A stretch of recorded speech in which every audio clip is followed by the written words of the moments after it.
What would you do if the government taxed you into poverty, treated you like dirt, and gave you no way out? Would you sit back and take it, or would you rise up and fight? Well, in 1381, thousands of peasants in England chose to fight, and their rebellion shook the entire country to its core. This is the story of the Peasants' Revolt, a moment in history where ordinary people dared to demand justice, equality, and freedom. The Peasants' Revolt of 1381 wasn't just a random outburst of anger. It was a calculated, organized uprising against a system that had been crushing the poor for centuries. This was a time when the rich got richer, the poor got poorer, and the gap between them was enforced by laws, taxes, and sheer brutality. But for a brief moment, the peasants fought back, and their struggle still echoes today. This is a story of courage, betrayal, and the unbreakable human spirit. It's about people who had nothing to lose and everything to gain, people who stood up to kings, lords, and an entire system designed to keep them down. So buckle up, because this isn't just a history lesson. It's a tale of rebellion that will make you question what you'd do in their shoes. Imagine waking up before sunrise, working all day in the fields, and still not having enough to feed your family. That was everyday life for peasants in the 14th century England. They lived in tiny, cramped huts with dirt floors, no windows, and barely enough room to breathe. Their diets were meager, mostly bread, porridge, and whatever vegetables they could grow. Meat? A luxury they could only dream of. And if the harvest failed, starvation was a real threat. But it wasn't just about food. Peasants had no rights, no voice, and no way to improve their lives. They were stuck at the bottom of a system that treated them as disposable. Now let's talk about the system that kept peasants trapped in this cycle of misery. The feudal system. Picture a pyramid. At the top you had the king. Below him were the nobles and lords who owned the land. And at the very bottom, the peasants who worked the land. But here's the catch. Peasants didn't own anything. They were tied to the land, forced to work for their lords in exchange for a place to live and a tiny share of what they produced. On top of that, they had to pay taxes, rent, and even give a portion of their crops to the church. It was a life of endless labor with no reward. And if you dared to complain, well, let's just say the punishment was brutal. Just when it seemed like things couldn't get worse, disaster struck. In the mid-13th centuries, the Black Death swept through Europe, wiping out nearly half of England's population. Whole villages were wiped out, and the streets were littered with bodies. But here's the twist. This catastrophe actually gave the surviving peasants a tiny bit of leverage. With so many workers dead, there were fewer people to work the land. Peasants started demanding better wages and conditions, but the lords, they weren't having it. They passed laws to keep wages low and forced peasants back into submission. It was like trying to put a lid on a boiling pot, and eventually that pot was going to explode. By 1381, the peasants were already at their breaking point. But then the government dropped a bombshell, the poll tax. This wasn't just any tax, it was a flat tax, meaning everyone, rich or poor, had to pay the same amount. For the wealthy, it was pocket change. But for peasants who were already struggling to survive, it was impossible. To make matters worse, tax collectors were ruthless. They'd storm into villages, demand payment, and if you couldn't pay, they'd take whatever you had.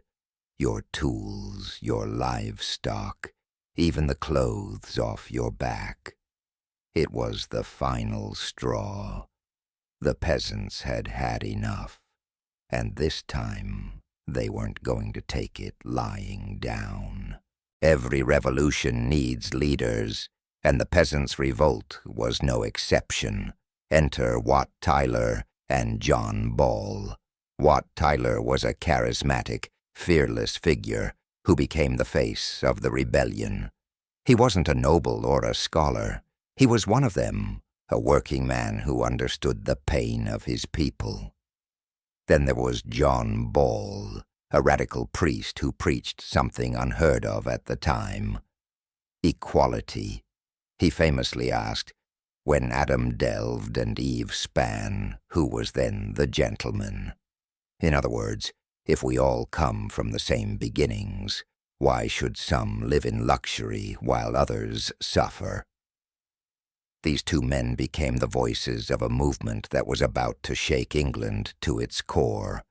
Anger had been simmering for years, but now it was boiling over. Peasants started organizing, secret meetings in fields, whispers in taverns, and messages passed from village to village. They weren't just a mob, they were a united force with clear demands. An end to the poll tax, fair wages, and an end to serfdom. They even had a battle cry: "With King Richard and the true commons." They believed the young king was on their side, and they were determined to make their voices heard. By the spring of 1381, the spark had been lit. The Peasants' Revolt was about to begin. The Peasants' Revolt didn't start with a single event. It was more like a wildfire. It began in Essex, when villagers in Fobbing refused to pay the poll tax. Their defiance spread like lightning. Soon, neighboring towns joined in, and before long, the rebellion had engulfed much of southeastern England. Peasants armed themselves with whatever they could find: pitchforks, axes, even sticks, and marched on manors, destroying tax records and burning down the homes of corrupt officials. This wasn't just random violence. It was a calculated attack on the symbols of their oppression. The revolt had begun, and there was no turning back. One of the most dramatic moments of the revolt was the march to London. Thousands of peasants, led by Wat Tyler and inspired by John Ball's fiery sermons, descended on the capital. They weren't just a disorganized mob. They were a disciplined force with a clear goal: to confront the king and demand change. Along the way, they targeted symbols of their oppression. They stormed the Tower of London, executed hated officials like the Archbishop of Canterbury, and burned tax records and legal documents that tied them to serfdom. These weren't just acts of destruction, they were acts of liberation. For the first time, the peasants were taking control of their own lives. But what did the peasants actually want? It wasn't just about revenge. They had clear, specific demands. They wanted an end to serfdom, fair wages, and the abolition of the poll tax. They wanted to be treated as equals, not as property, and perhaps most importantly, they wanted justice. They believed that the young King Richard II would listen to them, that he would side with the true commons against the corrupt lords and officials. Their demands were simple, but revolutionary. A world where everyone, no matter their birth, had the right to live with dignity and freedom. The climax of the Peasants' Revolt came on June 15th, 1381, at Smithfield, just outside London. Thousands of rebels gathered, their anger simmering, but their hopes high. They believed King Richard II, just 14 years old at the time, would hear their demands and side with them against the corrupt lords. Wat Tyler, their leader, stepped forward to meet the king. It was a tense moment. A peasant standing face to face with the monarch, demanding justice. Tyler laid out their demands: an end to serfdom, fair wages, and the abolition of the poll tax. For a moment, it seemed like the king might agree. He even promised reforms. But behind the scenes, the king's advisors were plotting something far more sinister. As the meeting continued, tensions flared. Wat Tyler, confident and defiant, allegedly insulted one of the king's men. What happened next was a brutal betrayal. The mayor of London, William Walworth, stabbed Tyler in front of the crowd. Chaos erupted. The rebels, now leaderless and confused, watched as Tyler was dragged away, mortally wounded. The king, seizing the moment, rode out to the rebels and made a bold promise. "I will be your leader. Follow me, and you will have what you ask." It was a clever ruse. The rebels, desperate for hope, believed him, but it was all a lie.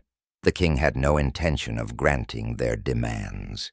The revolt's heart had been ripped out. With Wat Tyler dead and the king's false promises hanging in the air, the revolt began to crumble. The rebels, now disorganized and demoralized, started to disperse. Meanwhile, the king's forces moved swiftly to crush what remained of the rebellion. Leaders were hunted down, and villages that had supported the revolt were punished brutally. John Ball, the radical priest, was captured, tried, and executed. The promises of reform were forgotten. The revolt, which had burned so brightly, was extinguished almost as quickly as it had begun. But the story doesn't end there, because even in defeat, the Peasants' Revolt left a lasting mark on history. After the death of Wat Tyler and the collapse of the revolt, the king and his nobles wasted no time in crushing what remained of the rebellion. The reprisals were swift and brutal. Leaders like John Ball were captured, tried, and executed in the most gruesome ways, hanged, drawn, and quartered, as a warning to others. Villages that had supported the revolt were raided, their people punished or killed. The message was clear: challenge the system, and you will pay with your life. The peasants' dream of justice and equality was drowned in blood. But even in defeat, their courage couldn't be erased. While the Peasants' Revolt was crushed, its impact rippled through English society for centuries. The revolt exposed the deep cracks in the feudal system. Lords and kings could no longer ignore the growing discontent among the lower classes. Over time, the rigid structures of serfdom began to weaken. Wages slowly improved, and the poll tax was abandoned. The revolt also planted the seeds of ideas that would later flourish, ideas about equality, justice, and the rights of ordinary people. It was a wake-up call to the ruling class. The peasants might have lost the battle, but they had shown the world that they could fight back. So, did the peasants achieve their goals? In the short term, no. Serfdom didn't end overnight, and the poll tax was replaced with other forms of exploitation. But in the long term, their struggle wasn't in vain. The revolt forced the ruling class to confront the realities of inequality. It inspired future generations to fight for their rights. And perhaps most importantly, it proved that even the most oppressed people have the power to rise up and demand change. The Peasants' Revolt wasn't just a failure. It was a spark that lit the fire of social justice. So, what can we learn from the Peasants' Revolt of 1381? First, it's a story of courage. Thousands of ordinary people stood up against a system designed to keep them down. risking everything for a chance at a better life. Second, it's a reminder that change doesn't come easily. The revolt was crushed, but it exposed the flaws in the feudal system and planted the seeds for future progress. And finally, it's a testament to the power of unity. The peasants might have been poor and unarmed, but together they shook the foundations of English society. But the Peasants' Revolt isn't just a story from the past. It's a mirror to our present. Today, people around the world are still fighting for equality, fair wages, and justice.